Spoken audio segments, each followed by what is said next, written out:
혹시 내 주변 가장 가까운 사람인데 이상하게 같이 있으면 기가 빨리거나 나 자신이 작아지는 것 같은 느낌? 받아보신 적 있나요? 오늘은 바로 그 사랑이라는 가면 뒤에 숨어서 우리를 서서히 파괴하는 존재들, 나르시시스트와 소시오패스의 진짜 얼굴에 대해 이야기해 보려고 합니다. 이번 이야기는요, 전문가의 날카로운 통찰이 담긴 2호선 상담소 7화 내용을 바탕으로 재구성했어요. 상담사가 직접 마주했던 정말 소름 돋는 실제 사례들을 통해서 이 위험한 사람들이 우리 삶에 얼마나 깊숙이 또 얼마나 교묘하게 들어올 수 있는지 한번 같이 들여다보겠습니다. 자, 바로 이 질문으로 한번 시작해 볼게요. 한번 상상해 보세요. 내 인생을 지지해줘야 할 가장 가까운 가족이나 연인이 사실은 나를 천천히 무너뜨리고 있다면 어떨까요? 이게 그냥 남의 얘기가 아니라 어쩌면 바로 내 얘기일 수도 있다는 생각 한 번쯤 해볼 필요가 있습니다. 우선 가장 비극적인 무대가 될 수 있는 가족 관계부터 살펴볼게요. 자기애가 병적으로 강한 나르시시즘은 가족 안에서 대체 어떤 모습으로 나타날까요? 전문가가 딱 짚어준 두 가지 극단적인 형태가 있습니다. 정말 비극적이죠. 부모가 나르시시스트면 자녀는 그냥 내 인생을 빛내기 위한 트로피가 되어버려요. 반대로 자녀가 나르시시스트면 부모는 그냥 돈 대주고 노동력을 바치는 하인으로 전락하는 거죠. 어느 쪽이든 이건 정상적인 가족관계라고 할 수가 없겠죠. 트로피로 사는 아이의 인생 상상이 가시나요? 전문가는 이런 아이의 인생은 이미 끝난 거라고까지 말해요. 부모가 골라주는 옷을 입고 부모가 시키는 말을 하고 심지어 부모가 원하는 감정까지 연기하면서 살아야 하는 거예요. 진짜 나라는 건 어디에도 없는 거죠. 결국 이런 아이들은 나중에 커서 엄청난 정체성의 혼란을 겪게 됩니다. 평생을 부모의 자랑거리로, 트로피로 살아왔는데 문득 이런 생각이 드는 거죠. 이게 진짜 내 인생이 맞나? 이 한 문장에 그들의 고통이 전부 담겨 있는 것 같아요. 자, 이번에는 연인 관계로 한번 넘어가 볼게요. 나르시시스트적인 학대가 한 사람의 영혼을 어떻게 갉아먹는지 실제 상담 사례를 보면 정말 충격적입니다. 너 같은 놈하고 누가 살아? 나니까 너랑 살아주는 거야. 이게 실제로 나르시시스트 아내가 남편에게 매일같이 퍼부었던 말이래요. 무려 6년 동안요. 가장 사랑해야 할 사람한테서 이런 말을 매일 듣는다고 생각해 보세요. 이건 그냥 칼로 찌르는 것보다 더 깊은 상처를 남기죠. 남편의 삶은요, 완벽한 통제 그 자체였습니다. 5시에 퇴근해서 40분 안에 집에 도착해야 하고 도착하자마자 설거지, 청소, 빨래, 육아 모든 걸 다 해내야 했어요. 조금이라도 아내 마음에 안 들면 바로 아까 들었던 그런 끔찍한 폭언이 쏟아지는 거죠. 자, 이 숫자 7, 이게 과연 뭘 의미하는 숫자일까요? 바로 6년간의 지옥 같은 학대를 견디다 못한 남편이 자해와 자살을 시도했던 횟수입니다. 정말 얼마나 절망적이었을지 이 숫자 하나가 모든 걸 말해주죠. 상담가는 이런 나르시시스트 파트너를 블랙홀에 비유하더라고요. 정말 딱 맞는 표현 같아요. 상대방의 젊음, 에너지, 영혼, 그 모든 걸 남김없이 그냥 쭉 빨아들여버리는 존재. 그 자리에는 오직 자기 만족만 남는 거죠. 근데 더 비극적인 게 뭔지 아세요? 피해자들이 이 지옥에서 벗어나지 못한다는 거예요. 이 남편도 아내한테서 도망쳤다가 결국 아내가 너무 보고 싶다면서 다시 돌아갔다고 합니다. 이게 바로 학대와 아주 가끔 보여주는 다정함이 반복되면서 생기는 트라우마 유대라는 아주 무서운 굴레 때문입니다. 자, 이제 나르시시스트를 넘어서 타인을 완벽하게 도구로만 보는 훨씬 더 위험한 존재, 소시오패스 이야기로 넘어가 볼게요. 베테랑 상담사마저 영혼의 소름을 느꼈다고 말한 한 내담자의 실제 사례입니다. 상담사가 상담실 문을 열고 들어오는 그 사람을 딱 보자마자 든 생각이래요. 그냥 직감적으로 느낀 거죠. 아, 험한 것이 왔구나.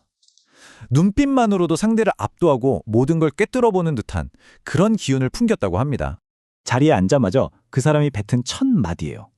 어떤 것부터 말씀드릴까요? 이게 그냥 평범한 질문 같죠?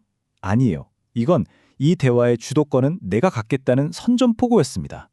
시작부터 전문가를 통제하려는 시도였던 거죠. 아니나 다를까 상담이 좀 진행되니까 대놓고 이렇게 말하더랍니다.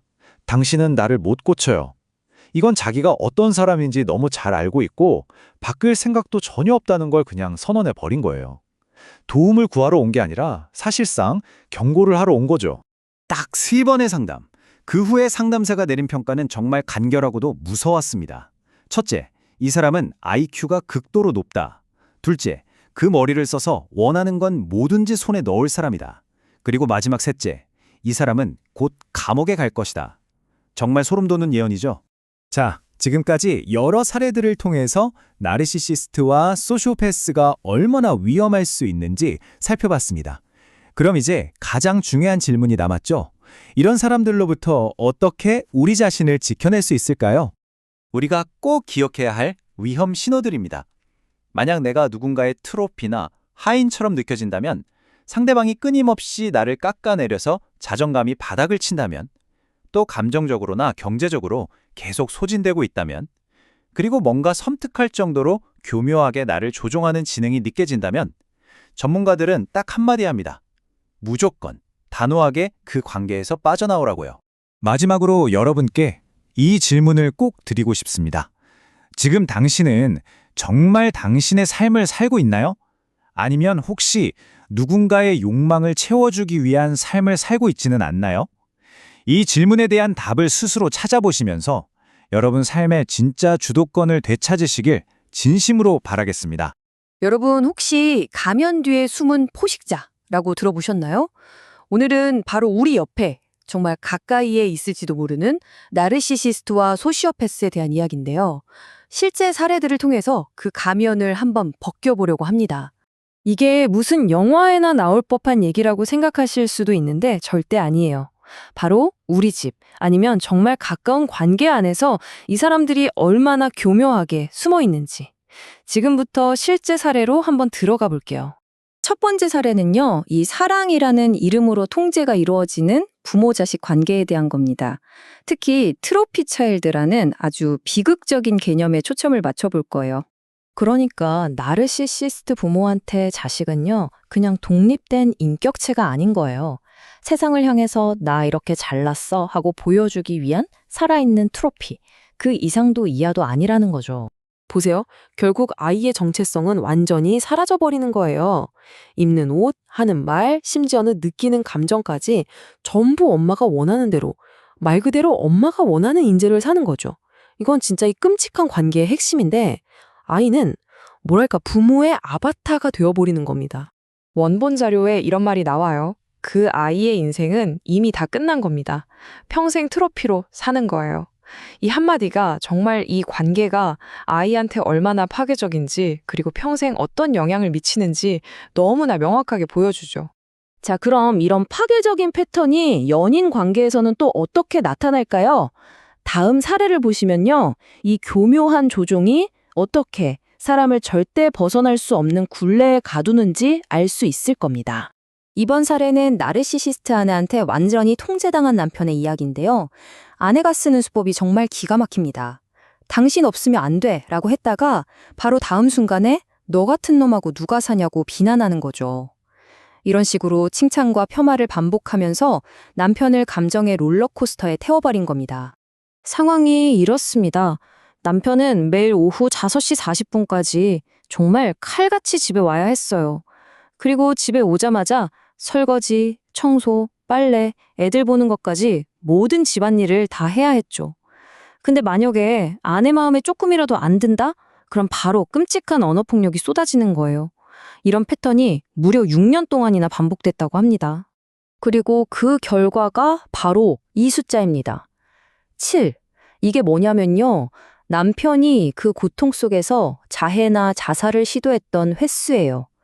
이 감정적, 심리적 학대가 한 사람을 얼마나 벼랑 끝까지 몰고 갈 수 있는지 보여주는 거죠. 정말 끔찍합니다. 그런데 더 무서운 건 뭔지 아세요? 남편이 정말 이 모든 걸 견디다 못해서 떠나려고 하잖아요? 그랬다가도 결국 돌아오면 아내는 눈물을 흘리면서 오빠 너무 보고 싶었어 라면서 그를 맞이했다는 거예요. 그리고 다시 그 지옥 같은 굴레 속으로 그를 끌어당기는 거죠. 바로 이겁니다. 나르시시스트는 주변 사람들의 생명력을 그냥 쪽쪽 빨아들이는 블랙홀 같은 존재예요. 결국 파트너를 자기 마음대로 부리는 노예로 만들어버리는 일종의 감정적 뱀파이어라고 할 수 있겠죠. 자, 지금까지는 나르시시즘에 대해서 알아봤는데요. 이제는 좀 다른 유형으로 넘어가 보겠습니다. 바로 고지능 소시오패스 사례입니다. 한 상담사가 이 사람을 처음 만났을 때 영혼에 소름이 돋았다고 표현할 정도였다고 해요. 상담사가 그 남자가 상담실 문을 열고 들어오는 걸 딱 보는 순간 본능적으로 이런 생각이 들었대요. 험한 것이 왔구나. 이 남자가 처음에는 이렇게 물었답니다. 제가 달라질 수 있을까요? 겉보기에는 정말 도움을 구하는 것 같죠? 하지만 그 질문에 숨겨진 진짜 속내는 이거였어요. 너는 나를 절대 고치지 못해. 일종의 도전장을 내민 거죠. 상담이라는 과정 자체를 하나의 게임으로 보고 있었던 겁니다. 그리고 상담사는 단 3번의 만남 만에 이 남자에 대해 소름 돋는 3가지 예측을 내놓습니다. 첫째, IQ가 엄청나게 높다. 둘째, 그 지능을 이용해서 자기가 원하는 건 뭐든지 이룰 것이다. 그리고 마지막 셋째, 그는 곧 감옥에 갈 것이다. 정말 무서울 정도로 정확하게 그 사람을 꿰뚫어 본 거죠. 자, 지금까지 정말 충격적인 3가지 사례를 살펴봤는데요. 그럼 도대체 이 위험한 사람들을 우리가 어떻게 알아볼 수 있을까요? 핵심 단서가 뭘까요? 이 표를 보시면 둘의 차이가 한눈에 들어오실 거예요. 나르시시스트를 움직이는 동기는 칭찬해줘, 나를 따르라 같은 감정적인 공급이거든요. 반면에 소시오패스는요, 철저하게 계산된 이득을 위해서만 움직여요. 그래서 사람을 조종하는 수법도 다르고 주변 사람한테 미치는 영향도 완전히 다를 수밖에 없는 거죠. 한쪽은 영혼을 고갈시켜서 노예로 만들고 다른 한쪽은 당신을 그냥 목적 달성을 위한 도구 아니면 장애물로 볼 뿐입니다. 자, 이제 좀 패턴이 보이시나요? 오늘 제가 보여드린 이 사례들을 통해서 혹시 주변에 떠오르는 사람은 없으셨나요? 가장 중요한 건요, 바로 이 경고 신호를 알아차리는 겁니다. 그것만이 이런 포식자들로부터 우리 자신을 지킬 수 있는 첫 번째 단계이자 가장 중요한 방어선이라는 걸 꼭 기억하셨으면 좋겠습니다.